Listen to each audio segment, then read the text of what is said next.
जीवन में असंभव कुछ भी नहीं है और जब जागो तब सवेरा होता है। अगर आपको ये लगता है कि मैंने बहुत से बुरे काम किए हुए हैं और अब इन गलत कामों को सुधारने के लिए कोई भी विकल्प नहीं है, तो आपको गौतम बुद्ध के जीवन की ये कहानी एक बार अवश्य सुननी चाहिए। एक दिन बुद्ध श्रावस्ती के ही एक गांव में भिक्षाटन के लिए पहुंचते हैं। जब बुद्ध गांव में प्रवेश करते हैं तो देखते हैं कि पूरे गांव में सन्नाटा छाया हुआ है। दूर दूर तक कोई व्यक्ति नजर नहीं आ रहा था। बुद्ध उस गांव के पहले द्वार पर जाते हैं और कहते हैं, भिक्षाम देहि, परंतु भीतर से बाहर कोई नहीं आता। बुद्ध दूसरे द्वार पर जाते हैं परंतु कोई दरवाजा नहीं खोलता। बुद्ध तीसरे द्वार पर जाते हैं परंतु उस द्वार से भी कोई व्यक्ति बाहर नहीं आता। फिर अचानक से एक दरवाजा खुलता है जिसमें से एक व्यक्ति बाहर निकलता है। वो जल्दी से बुद्ध का हाथ पकड़ता और उन्हें अपने घर में ले जाता है और कहता है, क्षमा करें बुद्ध, परंतु इस समय आप बाहर नहीं जा सकते। उंगलीमाल को श्रावस्ती की सीमा पर देखा गया है। सभी गांव वाले डर के मारे अपने अपने घरों की खिड़कियां, दरवाजे बंद करके बैठे हुए हैं। बुद्ध उस व्यक्ति से पूछते हैं, कौन है ये उंगलीमाल और उससे इतना भय क्यों है? वह व्यक्ति कहता है, उंगलीमाल एक राक्षस है। उसे जो भी मनुष्य मिलता है, बच्चा, वृद्ध, स्त्री या पुरुष, यहाँ तक कि सन्यासी भी, वो किसी को भी नहीं छोड़ता। महाराज प्रसन्नजीत के सैनिक भी उससे डरते हैं। बुद्ध उस व्यक्ति से पूछते हैं, क्या वो ये सब धन के लालच में करता है? वो व्यक्ति कहता है, नहीं, धन का उसे कोई लालच नहीं है। वो जब भी किसी मनुष्य पर वार करता है तो उसकी उंगली काटकर अपने गले की माला बनाता है, इसलिए उसका नाम उंगलीमाल पड़ गया है। और यह भी सुना है कि जब उसके गले की माला में 100 उंगलियां पूरी हो जाएंगी तो उसकी विनाशक शक्तियां और भी ज्यादा बढ़ जाएंगी।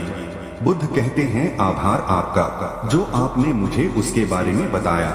फिर वो व्यक्ति बुद्ध से कहता है कि कृपा कर आप बाहर न जाइए, क्योंकि वो आप पर भी वार कर सकता है। बुद्ध कहते हैं, भय से अपनी राह छोड़ दो, ऐसा मैंने कभी नहीं किया। मुझे भिक्षा मांगता देख जन जन के हृदय में उंगलीमाल का भय कम होगा।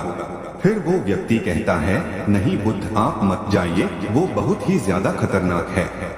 बुद्ध कहते हैं, वो खतरनाक नहीं बल्कि दुखी है और मुझे उसके पास जाना होगा क्योंकि उसे मेरी आवश्यकता है। इतना कहकर बुद्ध उस व्यक्ति के पास से चले जाते हैं। कुछ दूर चलने के बाद बुद्ध वन में प्रवेश करते हैं। वन में चारों ओर एक सन्नाटा छाया होता है। दूर दूर तक ना तो कोई मनुष्य और ना ही कोई पशु पक्षी दिख रहा होता है, परंतु बुद्ध अपने मार्ग में आगे बढ़ते रहते हैं। अचानक बुद्ध के सामने उंगलीमाल आकर खड़ा हो जाता है। उसका रूप इतना डरावना होता है कि कोई भी व्यक्ति उसे देखकर ही भयभीत हो जाए। उसके गले में उंगलियों की माला होती है, चेहरा और हाथ रक्त से सने होते हैं और शरीर बलशाली होता है। उसका रूप इतना भयानक होता है कि किसी भी साधारण व्यक्ति के प्राण तो उसे देखते ही निकल जाए, परंतु बुद्ध पर उंगलीमाल के इस डरावने रूप का कोई भी असर नहीं होता। बुद्ध कुछ क्षण तक एक शांत मुस्कुराहट के साथ उंगलीमाल की तरफ देखते हैं और फिर उसकी बगल से निकलकर अपने मार्ग में आगे बढ़ जाते हैं। बुद्ध को ऐसा करते देख उंगलीमाल को ये समझ नहीं आता कि उसके साथ ये हो क्या रहा है। वह मन ही मन सोचता है कि मुझे देखकर लोग या तो भाग जाते हैं या मुझे देखकर ही मर जाते हैं या फिर मुझसे अपने प्राणों की भीख मांगने लगते हैं। मैंने कई सन्यासियों को भी मारा है, परंतु मैंने आज तक कोई ऐसा व्यक्ति नहीं देखा जो मुझे नजरअंदाज करके अपने मार्ग में आगे बढ़ जाए। या तो इसने मुझ पर ध्यान नहीं दिया होगा या फिर हो सकता है कि यह देख ही ना सकता हो, परंतु मुझे इससे क्या, मुझे तो अपनी उंगलियों की माला पूरी करनी है। उंगलीमाल बुद्ध को आवाज लगाता है, ए साधु रुक। फिर भी बुद्ध उंगलीमाल को नजरअंदाज करते हैं और अपने मार्ग में आगे बढ़ते रहते हैं। उंगलीमाल और ज्यादा क्रोध में भरकर बुद्ध को आवाज लगाता है, ए साधु रुक। फिर भी बुद्ध उंगलीमाल को फिर से नजरअंदाज करते हैं और अपने मार्ग में आगे बढ़ते हैं। उंगलीमाल तीसरी बार बहुत ही ज्यादा क्रोध में भरकर आवाज लगाता है, ए साधु रुक। फिर बुद्ध रुकते हैं। उंगलीमाल बुद्ध के पास जाता है और कहता है, मेरे आदेश देने के बाद भी तू रुका क्यों नहीं? बुद्ध कहते हैं, मैं तो बहुत पहले ही रुक चुका हूँ, तुम ही चलते जा रहे हो। उंगलीमाल ये समझ ही नहीं पाता कि बुद्ध क्या कह रहे हैं। परंतु वो इतना जरूर समझ जाता है कि सामने खड़ा व्यक्ति उससे थोड़ा भी नहीं डर रहा है। उंगलीमाल बुद्ध को डराने के लिए चिल्लाकर पूछता है, ए साधु, तुझे मुझसे भय नहीं लग रहा है क्या? मैं आदि मानव हूँ। बुद्ध कहते हैं, नहीं, तुम मानव हो। बुद्ध की यह बात उंगलीमाल के हृदय पर लगती है। पहली बार उसे किसी ने मानव कहा था, परंतु वो इस बात को नजरअंदाज करने का प्रयास करता है और बुद्ध से पूछता है, ए साधु, तूने ये क्यों कहा कि तू कब का रुक चुका है, जबकि तू तो चल रहा था, और तूने ये क्यों कहा कि मैं नहीं रुका? बुद्ध कहते हैं, मैं बहुत पहले ही रुक चुका हूँ, यानी मैंने ऐसे सारे बुरे कृत्य करना पहले ही छोड़ दिया है जिससे किसी भी व्यक्ति को कष्ट पहुँच सकते हैं। सब जीना चाहते हैं, बस तुम उन्हें करुणा से देखने का प्रयास करो। बुद्ध के ये शब्द दोबारा से उंगलीमाल के हृदय पर चोट करते हैं, परंतु वह दोबारा से बुद्ध की बातों को नजरअंदाज करने का प्रयास करता है और इस बार वह और क्रोध में भरकर बुद्ध की गर्दन पर अपनी कटारी रख देता है, जिससे वो लोगों की हत्या किया करता था, और बुद्ध से चिल्लाकर कहता है, नहीं, मानव में ना तो प्रेम है और ना ही करुणा है, सिर्फ छल और कपट है, इसलिए मैं सबकी हत्या करूंगा और किसी को जीवित नहीं छोड़ूंगा। बुद्ध कहते हैं, तुम्हें लोगों ने बहुत दुख दिया है उंगलीमाल। क्रूरता मनुष्य अज्ञान के कारण ही करता है। ईर्ष्या, द्वेष, मोह, माया, ये सभी अज्ञान की ही संतानें हैं, परंतु वो व्यक्ति ही है जिसमें दया, करुणा, सद्भाव और समझ का उदय भी होता है। उंगलीमाल यदि इस जीवन में क्रूर और निष्ठुर लोग हैं तो दयावान भी हैं। बस तुम्हें अपनी आंखों से इस अंधेपन की इस पट्टी को हटाना होगा जो तुम्हें केवल बुराई ही दिखा रही है। तीसरी बार बुद्ध के शब्दों को सुन उंगलीमाल का खुद पर से संयम हट जाता है। उसे समझ नहीं आता कि पहली बार उसे अपना आपा इतना कमजोर क्यों महसूस हो रहा है। वह कोशिश तो करता है क्रोध करने की, परंतु कर नहीं पाता। वो बड़ी हिम्मत जुटाकर क्रोधित होने का नाटक करके बुद्ध से कहता है, तुम और व्यक्तियों जैसे नहीं हो। बुद्ध कहते हैं, मैं हर व्यक्ति जैसा ही हूँ, बस जागृत हूँ और यह सिद्ध कर रहा हूँ कि हर व्यक्ति में जागने की क्षमता है। मेरा मार्ग क्रूरता को दया में परिवर्तित करता है। उंगलीमाल, तुम अनजाने में घृणा के पथ पर हो, बस इस क्षण रुक जाओ। तुम्हारे भीतर भी ये क्षमता है कि तुम दया और करुणा के पथ पर चल सको। इतना सुनते ही उंगलीमाल के हाथ से कटारी जमीन पर गिर जाती है और उसकी आंखों से आंसू बहने लगते हैं। भला कोई कब तक बुद्ध को अनदेखा करेगा?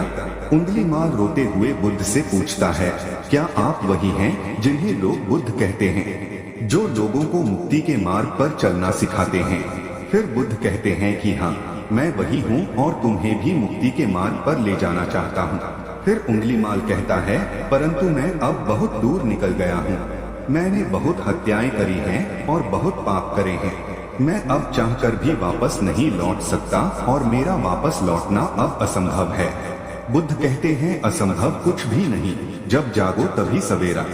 उंगलीमाल कहता है, मैं अब पुनः जीवन की ओर नहीं मोड़ सकता, बहुत देर हो चुकी है। बुद्ध कहते हैं, तुम में इतनी चेतना है कि तुम जानते हो कि जो तुमने अब तक किया वह बुरा था। इसका अर्थ यह है कि तुम जानते हो कि क्या अच्छा है और क्या बुरा है।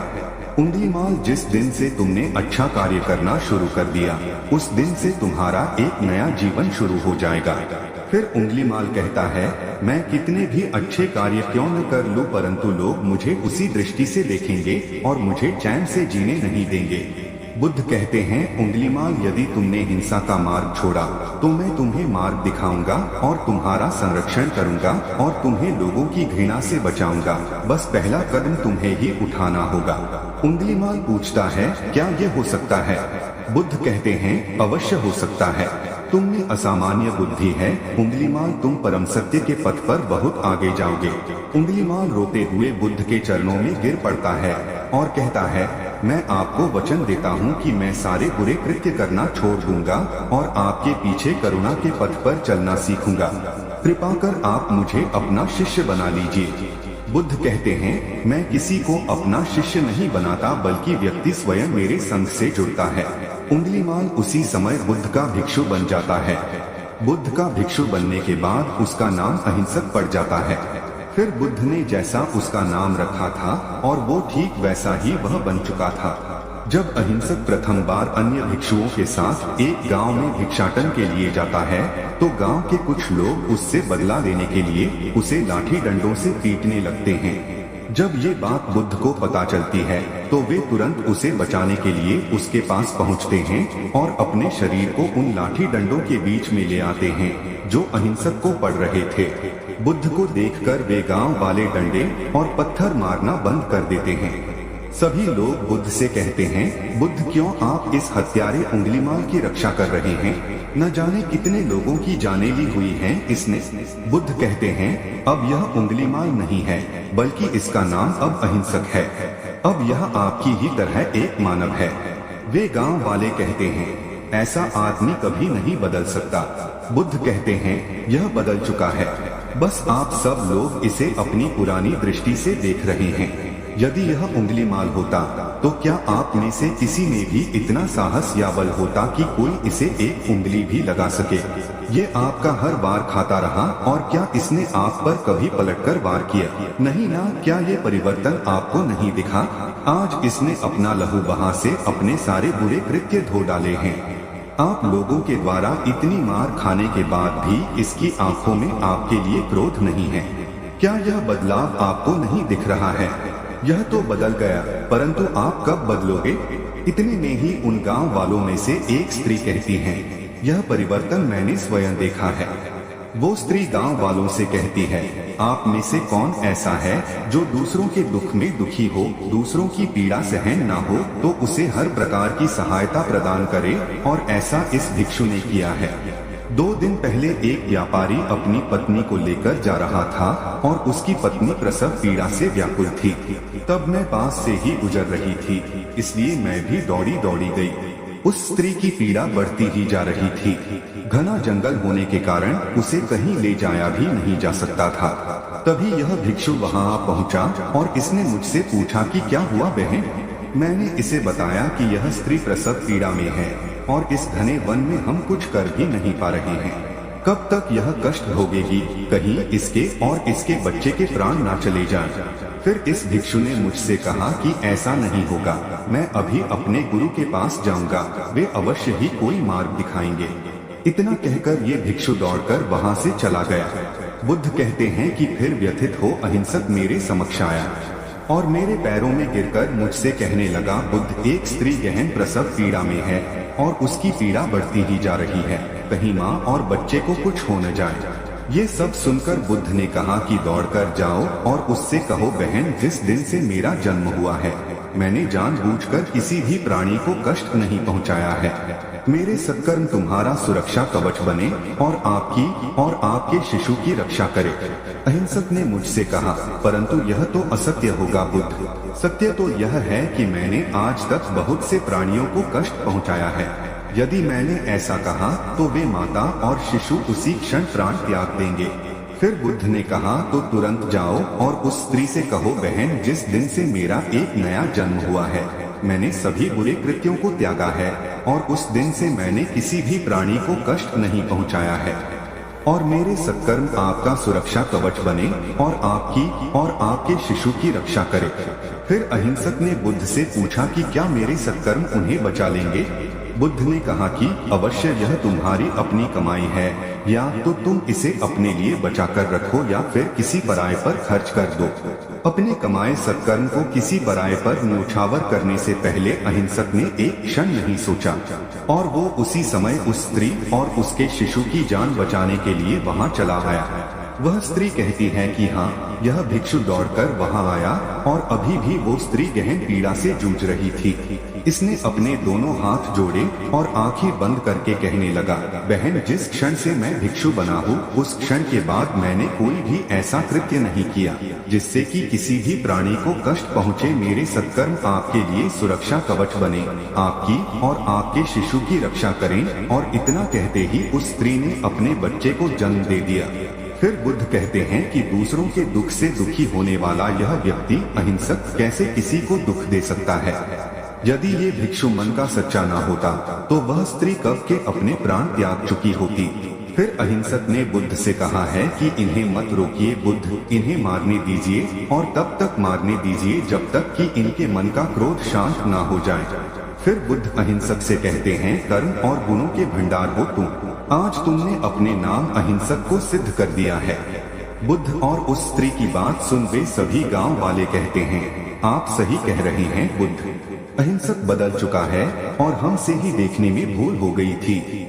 इस कहानी से हमें यह सीखने को मिलता है कि लोग सोचते हैं कि उन्होंने बहुत सारे गलत काम किए हुए हैं, अब इन गलत कामों को सुधारने के लिए कोई भी विकल्प नहीं है। इस पर गौतम बुद्ध कहते हैं कि चाहे आपने अब तक कितने भी बुरे काम क्यों न किए हुए होंगे, लेकिन अगर आप एक विचार को अपने मन में लाते हैं कि अब मुझे कुछ सही करना है, तो वही विचार आपके रूपांतरण का कारण बन सकता है। पर सबसे जरूरी बात यह है कि क्या आप पहला कदम उठाने के लिए तैयार हैं? यह कहानी आपको कैसी लगी नीचे कमेंट बॉक्स में कमेंट करके जरूर बताएं।